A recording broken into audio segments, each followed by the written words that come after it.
We want to go now to California Democratic Congressman Adam Schiff. He's the chairman of the Intelligence Committee, and his book, Midnight in Washington, is now out in paperback.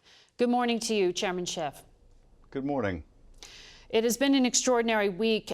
In your role as head of the Intelligence Committee, you were typically told about covert operations, ongoing national security threats. Do you have any sense at this time whether the information that Donald Trump had in his Florida residence posed any kind of threat to national security? Well, all I know about the actual materials is what was in that search warrant inventory, but from that alone you can tell there was a serious risk to disclosure potentially of sources and methods, because some of those documents were marked top secret, sensitive compartmented information. That is among the highest designation in terms of the extremely grave damage to national security that could be done if it were disclosed.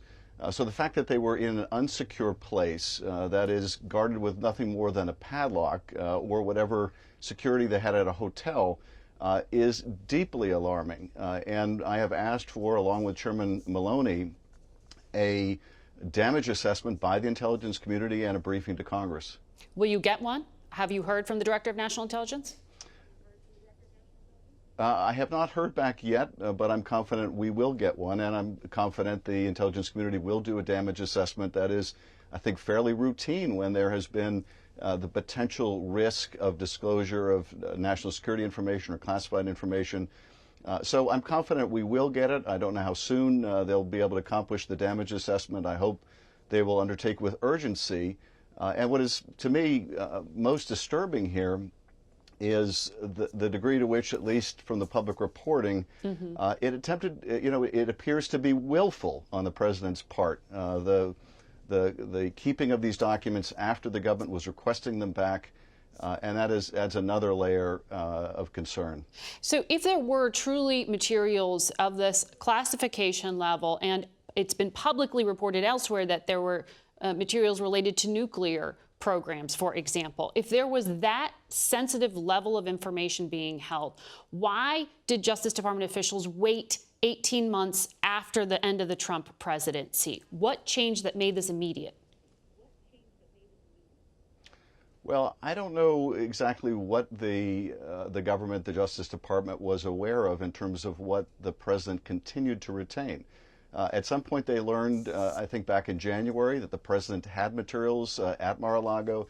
They then obtained 15 boxes. Whether they thought they got it all at that time and were misled, or they thought that what remained wasn't classified, I don't know. But if the Trump people represented that they'd provided all the classified or national security information and didn't, that's a serious problem. And I can tell you, anyone in the intelligence community that had documents like that marked top secret SCI in their residence after authorities went to them, they would be under serious investigation. The president has broad declassification authority when he is in office, but typically a declassification is memorialized in some way. Can you seek out the answer to the question of whether there actually is record of whether Donald Trump declassified that? That's his defense here, that anything he had already declassified. Yes, we should determine, whether there was any effort during the presidency to go through the process of declassification. I've seen no evidence of that, nor have they presented any evidence of that. The idea, first of all, a former president has no declassification authority. Right.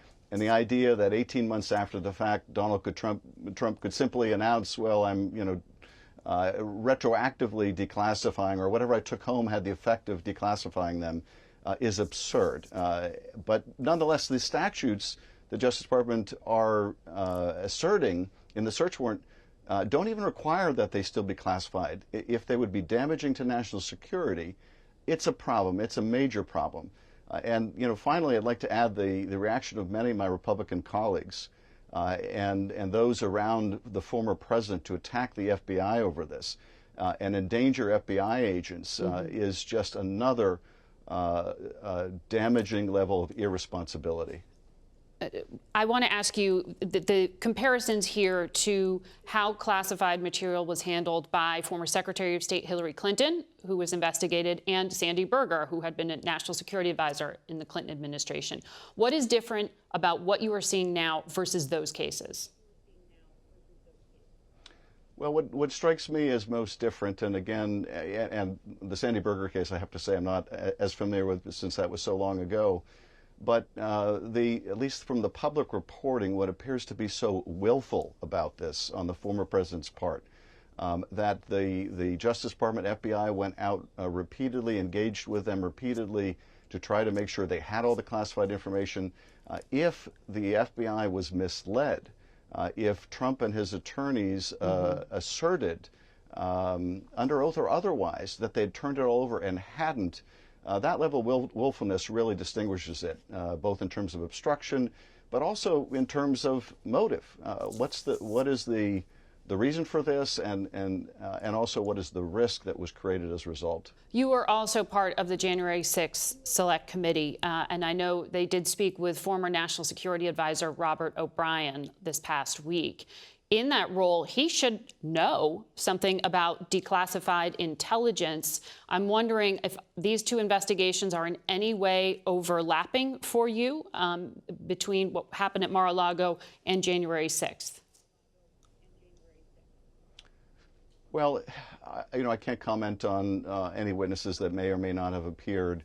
I can't say that, there are at times overlap in some of the issues, because there have been areas where we've had testimony that go to the handling of classified information.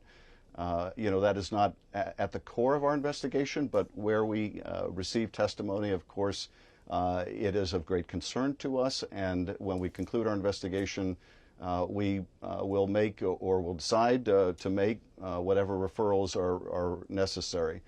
But there are times where the investigations have overlapped. Well, also, we learned this past week that your colleague, Congressman Scott Perry, who leads the Freedom Caucus, the Justice Department seized his cell phone as part of their investigation into the attempts to overturn the election results in 2020 and that slate of fake electors. The committee looked into his actions and the slate of fake electors. We heard during the public testimony about that and some conspiracy theories that he had been talking to Mark Meadows, the chief of staff, about. Are those two parts of those investigations overlapping here? Well, to the degree that the Justice Department appears to be investigating the fake elector plot, then yes, our investigations would very much be overlapping.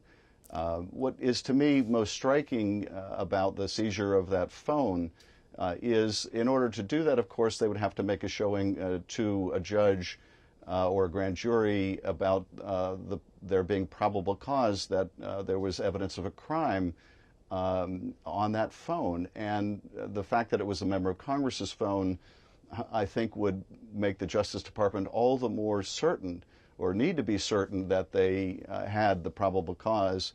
And that also suggests the department thinks that this fake elector plot was a violation of law, which I think it certainly was. So I think it's very significant in all those respects. And just that is its own federal investigation there. On another topic, I want to ask you, we are coming up on this one-year anniversary of the U.S. withdrawal from Afghanistan and the Taliban takeover of that country. You said at the time of the withdrawal that you would have liked the military to stay on as long as necessary to get Americans out and fulfill our obligation to our allies.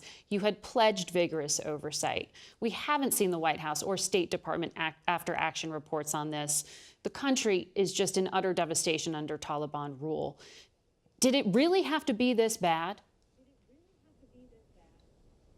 Well, I certainly don't think the withdrawal had to go as it did, and the loss of American lives during that withdrawal, and the degree to which it took months and months, and we continued to try to help people escape from Afghanistan, I think could have been handled differently.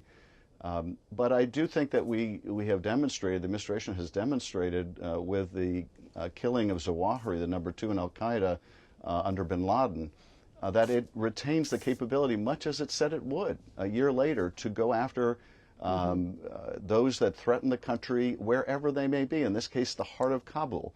I think, the killing of Zawahiri shows both the danger and also our capability. The danger in that I think clearly high elements of the Taliban government had to know that he was there and were giving him safe harbor. At the same time, and of course that violated their promises, their agreements, their pledges, which were no better than the paper they were written on. But Is at the same Al-Qaeda an time, we ongoing have threat? demonstrated we can and will go after anyone. Al-Qaeda is an ongoing threat. I think, though, that the threat from Al-Qaeda is probably greater outside Afghanistan than it is in Afghanistan. Nevertheless, it's not insignificant, even in Afghanistan, and it's capable of, regrowth in Afghanistan. So we're going to have to continue to monitor it very closely, and we are. But we can't lose sight of the fact that there are other affiliates of Al-Qaeda outside Afghanistan that at the moment pose an even greater threat to the homeland. Chairman Schiff, thank you for your time this morning. We'll be back in a moment.